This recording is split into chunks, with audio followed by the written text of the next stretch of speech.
പ്രിയപ്പെട്ട വിദ്യാർത്ഥികളെ, നമസ്കാരം. നമുക്ക് +2 തുല്യത ക്ലാസ്സിലെ മലയാളം ക്ലാസ്സുകൾ ആരംഭിക്കാം. ഇന്ന് ആദ്യത്തെ പാഠമായിട്ടുള്ള ഗാന്ധാരി വിലാപം അത് തന്നെ നോക്കാം. എഴുത്തച്ഛൻ്റെ രചനയാണ്. തുഞ്ചത്ത് രാമാനുജൻ എഴുത്തച്ഛനെ കുറിച്ച് നിങ്ങൾക്ക് എല്ലാവർക്കും അറിയാം. 16-ാം നൂറ്റാണ്ടിലാണ് അദ്ദേഹം ജീവിച്ചിരുന്നത്. ഉത്തര കേരളത്തിലെ മലപ്പുറം ജില്ലയിൽ പൊന്നാനി താലൂക്കിൽ തിരൂർ തൃക്കണ്ടിയൂർ ക്ഷേത്രത്തിന് സമീപമുള്ള തുഞ്ചൻ പറമ്പാണ് ജന്മസ്ഥലം. അപ്പം എഴുത്തച്ഛന് ജന്മസ്ഥലം തുഞ്ചൻ പറമ്പ്. ആധുനിക മലയാള ഭാഷയുടെ പിതാവ്, കിളിപ്പാട്ടിനെ ഭാഷയിലെ ഒരു കാവ്യ പ്രസ്ഥാനമാക്കി വികസിപ്പിച്ചയാൾ. അപ്പം ആധുനിക മലയാള ഭാഷയുടെ പിതാവ് എന്ന് അദ്ദേഹത്തെ വിശേഷിപ്പിക്കുന്നുണ്ട്. കിളിപ്പാട്ട് പ്രസ്ഥാനത്തിൻ്റെ വക്താവ്, ഭക്തി പ്രസ്ഥാനത്തിൻ്റെ കേരളത്തിലെ മുഖ്യ പ്രയോക്താവ് എന്നീ നിലകളിൽ തുഞ്ചത്ത് രാമാനുജൻ എഴുത്തച്ഛൻ പ്രശസ്തനാണ്. പ്രധാനപ്പെട്ട കൃതികൾ അധ്യാത്മരാമായണം കിളിപ്പാട്ട്, മഹാഭാരതം കിളിപ്പാട്ട്, ഹരിനാമ കീർത്തനം, ചിന്താരത്നം, 24 വൃത്തം. ആധുനിക മലയാള ഭാഷയുടെ പിതാവായ എഴുത്തച്ഛൻ പിൽക്കാല സാഹിത്യത്തിലും രചയിതാക്കളിലും ഗണ്യമായ സ്വാധീനം ചെലുത്തിയിട്ടുണ്ട്. മലയാള ഭാഷയുടെ പിതാവെന്ന് എഴുത്തച്ഛനെ വിശേഷിപ്പിക്കുന്നത് അദ്ദേഹം മലയാള ഭാഷ സൃഷ്ടിച്ചതുകൊണ്ടല്ല, മറിച്ച് മലയാള ഭാഷയ്ക്കും സാഹിത്യത്തിനും നിലവിലുള്ളതിനേക്കാൾ പ്രൗഢിയും സാംസ്കാരിക മുദ്രയും നൽകിയതിലൂടെയാണ്. അപ്പോൾ എഴുത്തച്ഛൻ മലയാള ഭാഷയെ സൃഷ്ടിച്ചു അല്ലെങ്കിൽ ഉണ്ടാക്കി എന്നല്ല, മലയാള ഭാഷയ്ക്ക് സാഹിത്യത്തിനും നിലവിലുള്ളതിനേക്കാൾ പ്രൗഢിയും സാംസ്കാരിക മുദ്രയും നൽകി എന്നതിലൂടെയാണ്. കേരളീയമായ സംസ്കാരത്തിനും ഭാഷയ്ക്കും സാഹിത്യത്തിനും ഒരു നവോത്ഥാനത്തിന് വഴിയൊരുക്കിയത് എഴുത്തച്ഛനായിരുന്നു. നമുക്ക് പാഠഭാഗത്തിലേക്ക് കടക്കാം.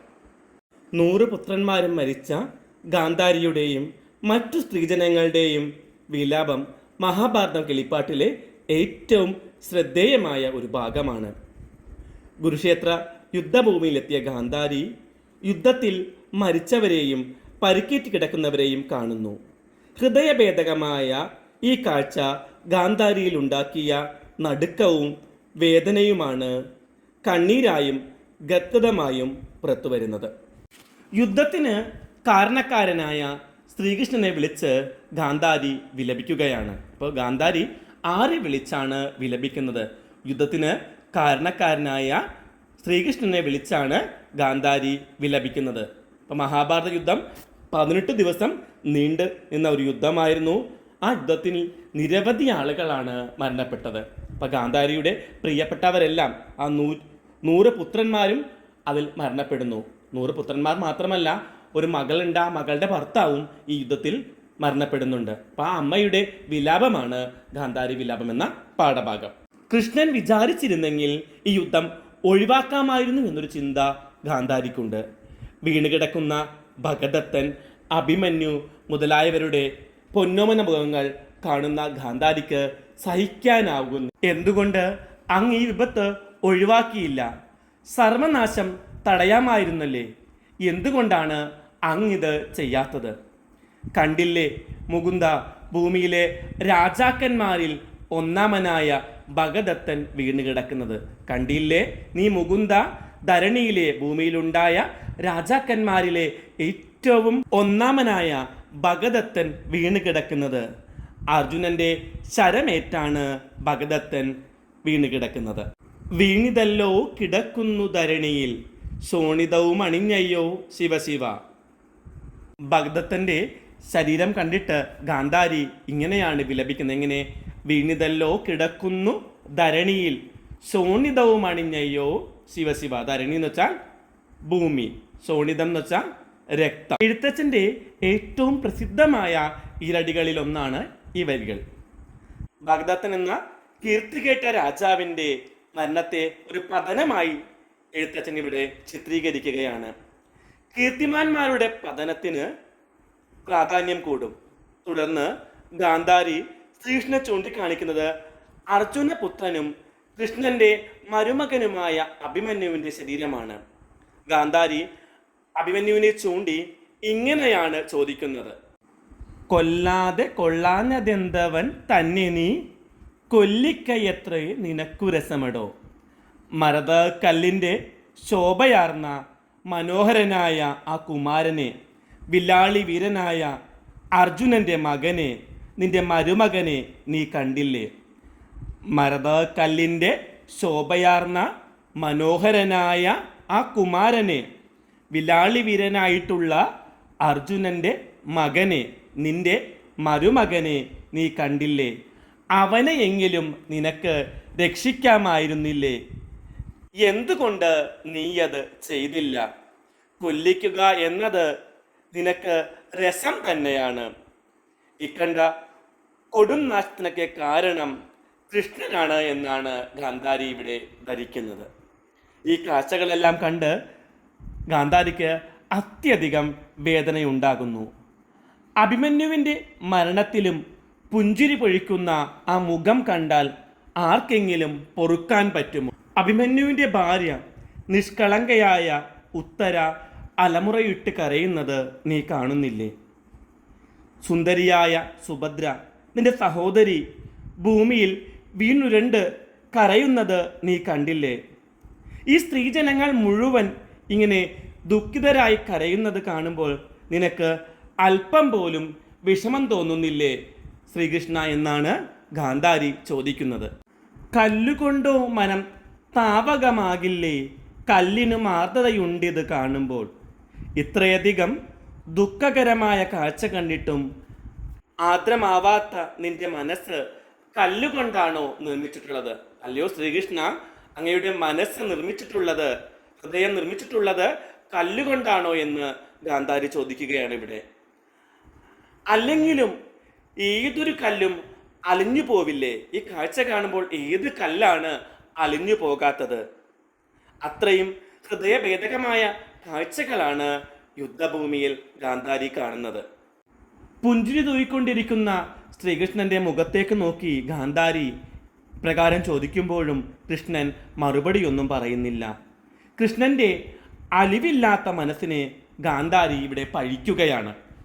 തുടർന്ന് ഗാന്ധാരി ഭീമപുത്രനായ ഘടോത്കചനെ കാണുന്നു. കർണൻ പ്രയോഗിച്ച അസ്ത്രമേറ്റ് നീലമല പോലെ കിടക്കുന്നു ഘടോത്കചൻ. നീലമല പോലെ കർണൻ പ്രയോഗിച്ച വേലും തറച്ചവൻ കാലൻ പുരിപുക്കാൻ എന്നാണ് പ്രയോഗിച്ചിട്ടുള്ളത്. അപ്പം നീലമല കിടക്കുന്നത് പോലെയാണ് ഭീമപുത്രനായ ഘടോത്കചൻ കർണൻ പ്രയോഗിച്ച അസ്ത്രമേറ്റ് മരിച്ചു കിടക്കുന്നത്. തുടർന്ന് അർജുനൻ എയ്ത അസ്ത്രമേറ്റ് കഴുത്തു മുറിഞ്ഞു കിടക്കുന്ന ജയദ്രഥനെ കാണുന്നു. ജയദ്രഥൻ ഗാന്ധാരിയുടെ ഒരേയൊരു മകൾ ദുസ്സളയുടെ ഭർത്താവാണ്. അവളുടെ കരച്ചിൽ കാണുമ്പോൾ തൻ്റെ മനസ്സ് വെന്തുരുകുകയാണ്. തൊട്ടപ്പുറത്ത് ദ്രോണാചാര്യരെ സംസ്കരിച്ച സ്ഥലം കാണുമ്പോൾ അഹങ്കാരിയായിട്ടുള്ള ദൃഷ്ടിദ്യുമ്നനല്ലാതെ മറ്റൊരാൾക്കും ഇത്ര വിശിഷ്ടനായ ഗുരുവിനെ വധിക്കാൻ കഴിയില്ല എന്ന് കൂടി ഗാന്ധാരി പറയുന്നു. ദൃഷ്ടിദ്യുമ്നന്റെ അഹങ്കാരമാണ് ഈ വരികളിലൂടെ എഴുത്തച്ഛൻ വെളിവാക്കുന്നത്.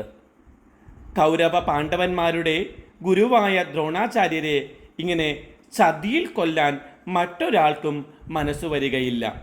യുദ്ധത്തിനെതിരായ മനോഭാവം വളർത്തുന്നതിനും യുദ്ധത്തിൻ്റെ ഭീകരത ഏറ്റവും ശക്തമായി ആവിഷ്കരിക്കുന്നതിനും സഹായകമായ ഒരു പാഠഭാഗമാണ് ഗാന്ധാരി വിലാപം. ഒരിക്കലും സമാധാനത്തിന് വേണ്ടിയല്ല യുദ്ധം.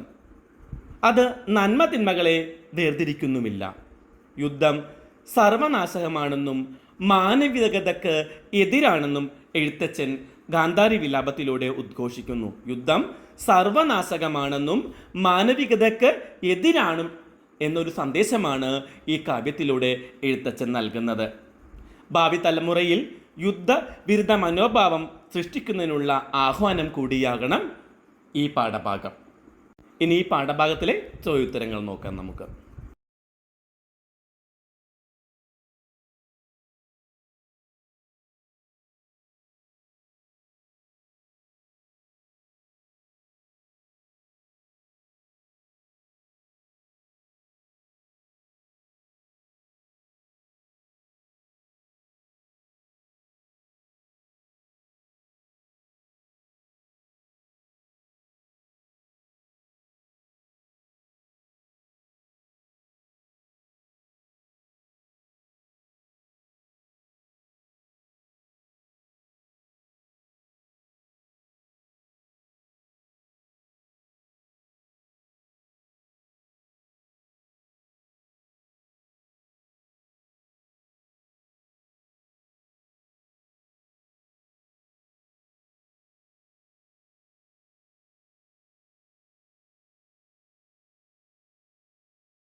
അവതാരണ ചോദ്യങ്ങൾ. നല്ല മരതകക്കല്ലിനോടൊത്തൊരു കല്യാണരൂപൻ എന്ന് സംബോധന ചെയ്യുന്നത് ആരെ? അഭിമന്യുവിനെ. നല്ല മരതകക്കല്ലിനോടൊത്തൊരു കല്യാണരൂപൻ ആരാണ്? അഭിമന്യു. അഭിമന്യു ആരുടെ പുത്രനാണ്? അർജുനന്റെ പുത്രനാണ്. കർണൻ പ്രയോഗിച്ച വേലു തറച്ച് ഗഡോൽക്കജൻ വീണതെങ്ങനെ? നീലമല പോലെ. കർണൻ പ്രയോഗിച്ച വേലു തറച്ച് ഗഡോൽക്കജൻ വീണത് എങ്ങനെയാണ്? നീലമല പോലെ. ചില പരീക്ഷകളിൽ നീലമല പോലെ കിടന്നത് ആര് എന്ന് ചോദിക്കാറുണ്ട്. അപ്പോൾ ആരാണ്? ഗഡോൽക്കജനാണ്. ഇനി അടുത്ത ചോദ്യം, ഗുരു ദ്രോണർക്ക് സംഭവിച്ചത് എന്ത്? ദൃഷ്ടദ്യുമ്നൻ യാതൊരു കരുണയുമില്ലാതെ ഗുരു ദ്രോണരെ വീഴ്ത്തി. ദൃഷ്ടദ്യുമ്നൻ യാതൊരു കരുണയുമില്ലാതെ ആരെ വീഴ്ത്തി? ഗുരു ദ്രോണരെ വീഴ്ത്തി. ഗാന്ധാരി വിലാപത്തോടെ കൃഷ്ണനോട് പറഞ്ഞ കാര്യങ്ങൾ എന്തെല്ലാമായിരുന്നു? പല പരീക്ഷകളിലും ചോദിച്ചുള്ള ചോദ്യമാണ്. ഗാന്ധാരി വിലാപത്തോടെ കൃഷ്ണനോട് പറഞ്ഞ കാര്യങ്ങൾ എന്തെല്ലാം? കൊല്ലിക്കുന്നത് കൃഷ്ണന് രസമാണ്. കൊല്ലിക്കുന്നത് കൃഷ്ണന് രസമാണ്. ദുഃഖാർത്തരായി ഞങ്ങൾ വിലപിക്കുന്നത് നിനക്ക് അശേഷം സങ്കടമില്ലേ? ദുഃഖാർത്തരായി ഞങ്ങൾ വിലപിക്കുന്നതിൽ നിനക്ക് അശേഷം സങ്കടമില്ലേ? നിന്റെ ഹൃദയം കല്ലുകൊണ്ട് നിർമ്മിച്ചതാണോ? കല്ലാണെങ്കിൽ അതിന് പോലും ആർദ്രത ഉണ്ടാകും. നിന്റെ ഹൃദയം കല്ലുകൊണ്ട് നിർമ്മിച്ചതാണോ? കല്ലാണെങ്കിൽ അതിന് പോലും ആർദ്രത ഉണ്ടാകും. അടുത്ത ചോദ്യം, കൊല്ലാതെ കൊള്ളാഞ്ഞതെന്തേ എന്ന് ഗാന്ധാരി കൃഷ്ണനോട് ചോദിക്കുന്നതിൻ്റെ കാരണം എന്താണ്? പാണ്ഡവർക്കും കൗരവർക്കും ഏറെ പ്രിയപ്പെട്ട മക്കളും ചെറുമക്കളും ഗുരുക്കളും ബന്ധുക്കളുമാണ് യുദ്ധക്കളത്തിൽ വീണുപോയത്. ഗുരുകുലത്തെ സംരക്ഷിക്കാനുള്ള ഉത്തരവാദിത്തം കൃഷ്ണനുണ്ടായിരുന്നു എന്ന് ഗാന്ധാരി കരുതുന്നു. പാണ്ഡവർക്കും കൗരവർക്കും ഏറെ പ്രിയപ്പെട്ട മക്കളും ചെറുമക്കളും എല്ലാം, മക്കളും ചെറുമക്കളും മാത്രമാണോ? ഗുരുക്കന്മാരും ബന്ധുക്കളും എല്ലാം ഈ യുദ്ധക്കുളത്തിൽ മരിച്ചു വീഴുകയാണ്. ഗുരുകുലത്തെ സംരക്ഷിക്കാനുള്ള ഉത്തരവാദിത്തം ആർക്കുണ്ടായിരുന്നു? ശ്രീകൃഷ്ണന് ഉണ്ടായിരുന്നു എന്നാണ് ഗാന്ധാരി കരുതുന്നത്. യുദ്ധക്കളത്തിലെത്തുന്ന ഗാന്ധാരിക്ക് ശത്രു മിത്ര ഭേദം തോന്നുന്നില്ല. എന്തായിരിക്കും അതിൻ്റെ കാരണം? നിരീക്ഷണ കുറിപ്പ് തയ്യാറാക്കുക. യുദ്ധത്തിൽ വീണുപോയവരെല്ലാം ഗാന്ധാരിയുടെ മക്കളോ ചെറുമക്കളോ ബന്ധുക്കളോ ആയിരുന്നു. യുദ്ധത്തിൽ വീണുപോയതെല്ലാം തന്നെ ഗാന്ധാരിയുടെ മക്കൾ അല്ലെങ്കിൽ ചെറുമക്കൾ അല്ലെങ്കിൽ ബന്ധുക്കളായിരുന്നു. ഗാന്ധാരി യുദ്ധഭൂമിയിൽ കാണുന്നത് മനം തകർക്കുന്ന കാഴ്ചകളാണ്. ഗാന്ധാരി യുദ്ധഭൂമിയിൽ കണ്ടത് മനം തകർക്കുന്ന കാഴ്ചകളാണ്. ഇരുഭാഗത്തും സ്ത്രീകൾ ബന്ധുക്കൾ എല്ലാം ഇരുന്ന് കരയുന്നത് ഗാന്ധാരി കാണുന്നുണ്ട്. ഒരു ഭാഗത്തും രണ്ട് ഭാഗത്തും വിലാപം തന്നെയാണ്. ആർക്കും ഇതുകൊണ്ടൊരു നേട്ടവുമില്ല. അവസാനം എല്ലായിടത്തും കരച്ചിൽ മാത്രമാണ് കാണാനുള്ളത്. മരിച്ചു പോയവർക്ക് വേണ്ടിയല്ല, ജീവിച്ചിരിക്കുന്നവർക്ക് വേണ്ടിയാണ് ഗാന്ധാരി വിലപിക്കുന്നത്. പ്രതികരണ കുറിപ്പ് തയ്യാറാക്കുക. നിരവധി ചോദ്യപേപ്പറുകളിൽ കണ്ടിട്ടുള്ള ചോദ്യമാണ്. എല്ലാവരും അത് പഠിച്ചു വെക്കണം. മരിച്ചു പോയവർക്ക് വേണ്ടിയല്ല, ജീവിച്ചിരിക്കുന്നവർക്ക് വേണ്ടിയാണ് ഗാന്ധാരി വിലപിക്കുന്നത്. യുദ്ധം സർവനാശകമാണ്. യുദ്ധം കൊണ്ട് ഒരു പ്രയോജനമില്ല. എല്ലാം നശിപ്പിക്കുന്ന ഒന്ന് മാത്രമാണ് യുദ്ധം. ചരിത്രമുണ്ടായ കാലം മുതൽ യുദ്ധവുമുണ്ട്. ഇന്നും യുദ്ധം തുടർന്നുകൊണ്ടിരിക്കുകയാണ് അല്ലേ?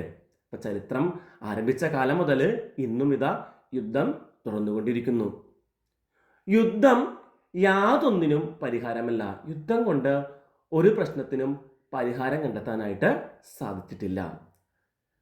സമാധാനവും ശാന്തിയും സ്ഥാപിക്കേണ്ടത് മനുഷ്യ നന്മക്ക് അനിവാര്യമാണ്.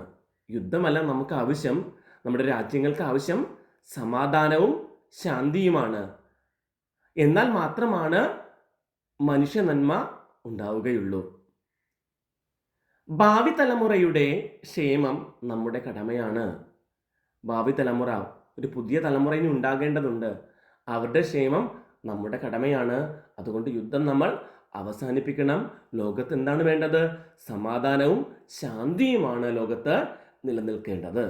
യുദ്ധം കൊണ്ട് ഒരു തരത്തിലുള്ള പ്രയോജനവും ആർക്കും തന്നെ ലഭിക്കുന്നില്ല. അടുത്ത ചോദ്യം, യുദ്ധരംഗത്തെ എന്തെല്ലാം കാഴ്ചകളാണ് ഗാന്ധാരിയെ വേദനിപ്പിക്കുന്നത്? പാഠഭാഗം പരിശോധിച്ച് കുറിപ്പ് തയ്യാറാക്കുക. ഈ ചോദ്യം ചില വർഷങ്ങൾ എസ്സേ ആയിട്ടും ചോദിച്ചിട്ടുണ്ട്. അപ്പോൾ നമ്മൾ പറഞ്ഞ കാര്യങ്ങളൊക്കെ തന്നെയാണ് എഴുതേണ്ടത്. പ്രധാനപ്പെട്ട പോയിന്റുകൾ മാത്രം പറയാം. ഭഗദത്തൻ്റെ വീഴ്ച. ആദ്യം ഗാന്ധാരി കാണുന്നത് ഭഗദത്തൻ മരിച്ചു കിടക്കുന്ന കാഴ്ചയാണ് അല്ലേ? എങ്ങനെയാണ് കിടക്കുന്നത്? ഭൂമിയിലെ രാജാക്കന്മാരിൽ ഒന്നാമനായ ഭഗദത്തൻ വീണ് കിടക്കുന്നു.